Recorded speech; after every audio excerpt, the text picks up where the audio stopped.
করছি সবাই খুব ভালো আছে আর আমিও খুব ভালো আছি। ব্লগস আর নতুন ভিডিওতে তোমাদের অনেক অনেক ওয়েলকাম আর আমার তরফ থেকে অনেক ভালোবাসা। তো আজকে হচ্ছে সানডে আর বিকেল থেকে একদম বৃষ্টি হচ্ছে, তাই জন্য না ভাবলাম যে একটু ঘুগনি বানাই। ওই যে এখানে দেখো বিকেলবেলাতে আমি এই বুটটা ভিজিয়ে রেখেছিলাম, বুঝেছো?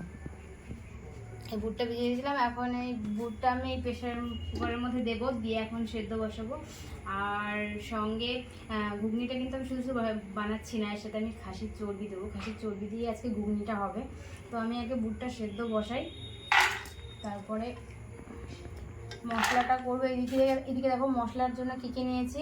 জিরে, আদা আর কাঁচা লঙ্কা, দুটো শুকনো লঙ্কা নিয়েছি কালারের জন্য, আর এখানে রসুন। আর নতুন করে তোমাদের সাথে তো বলার কিছুই নেই, কারণ আমরা শুকনো লঙ্কা খাই না।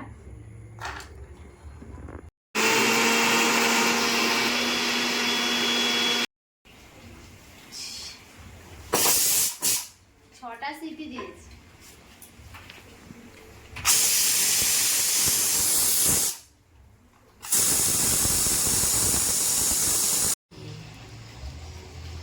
পুরো সেদ্ধ হয়ে গেছে, মটরটা খুব সুন্দর সেদ্ধ হয়ে গেছে। কড়াই এবার আমি একটু সাদা তেল দিয়ে দিলাম, আর এর মধ্যে দেবো একটু জিরে ফোড়ন সামান্য পরিমাণে। জিরেটা একটু ভাজা হবে,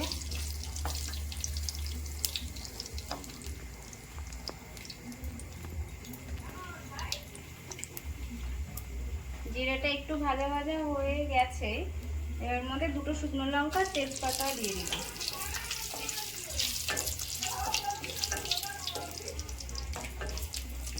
শুকনো লঙ্কাটা দেখছো তো, এখানে শুকনো লঙ্কাটা ভাজা ভাজা হয়ে গেছে। এবার এর মধ্যে দুটো পেঁয়াজ কুচি রেখেছিলাম, সেই পেঁয়াজ কুচি দিয়ে দিলাম। এবার পেঁয়াজটা একটু সুন্দর করে লাল লাল করে একটু ভেজে নেব।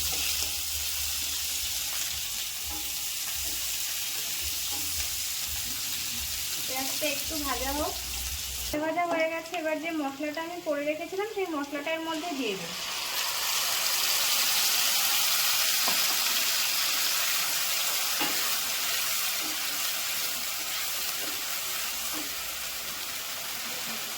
মশলার মধ্যে একটু লবণ দেব,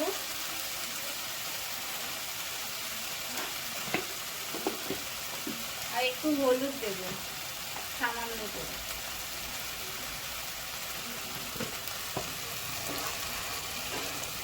দিয়ে এবার মশলাটাকে ভালোভাবে কষাবো যতক্ষণ না তেল ছাড়বে মশলাটার থেকে। ভালো করে আস্তে আস্তে কষাতে হবে। দেখতে পাচ্ছ আমার কিরকম তেল কিন্তু ছেড়ে দিয়েছে সুন্দর একদম। এবারে একটা গোটা টমেটো কুচি করে এটা আমি দিয়ে দিলাম মশলার মধ্যে। দিয়ে এবার মশলাটা আরেকটু ওই টমেটোর সাথে কষিয়ে নিতে হবে।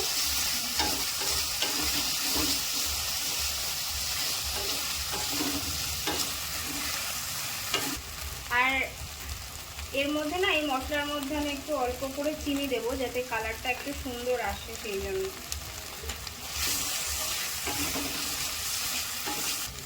দুটো আলু আমি ছোট ছোট করে কেটে রেখেছিলাম, এই আলুগুলো এখন এর মধ্যে দিয়ে দিলাম। দিয়ে এখন আলুগুলিকে এর সঙ্গে একটু কষিয়ে নেবো সুন্দর করে। আলুগুলো দিয়ে আমার ভালো করে কষানো হয়ে গেছে। এবারে আমার যে খাসির চর্বিটা ছিল ছোট ছোট করে কেটে রেখেছিলাম, এটা এখন এর মধ্যে দিয়ে দেবো। এটা দিয়ে সুন্দর করে একটু নাড়িয়ে চাড়িয়ে নিয়ে তারপরে যে বুটগুলো ছিল সেদ্ধ করা সেগুলো দেবো। এটাকে সুন্দর করে একটু নাড়িয়ে নিই। এই যে বুটগুলো আমি এখন দিয়ে দিলাম এর মধ্যে। দিয়ে এইবারে আমি পরিমাণ মতন লবণ দেব, লবণ আর এবারে হলুদ দেব।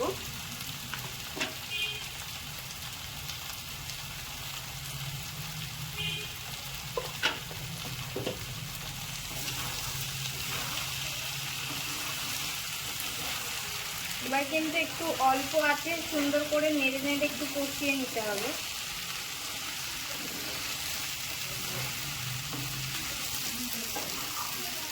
এবার আমি জল দিয়ে দিচ্ছি এর মধ্যে অল্প পরিমাণ।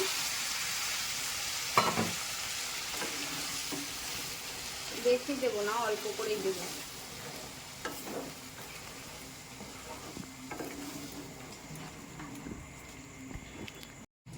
এবার ঢেকে আমি 5 মিনিট এইভাবে ঢেকে রান্না করব। এই দেখো আমার পুরো রেডি হয়ে গেছে খাসির চর্বির ঘুগনি। এই দেখো, তো আমরা এখন এটা খাবো, খেয়ে তারপরে বলবো যে কেমন হয়েছে।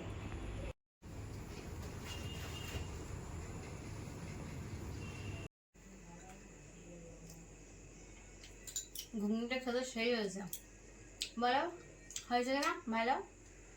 নিজে রান্না নিজে বলবে নাকি? বলো ভালো হয়েছে কিনা, বলো তুমি। ভালো হয়েছে তো বললাম তো।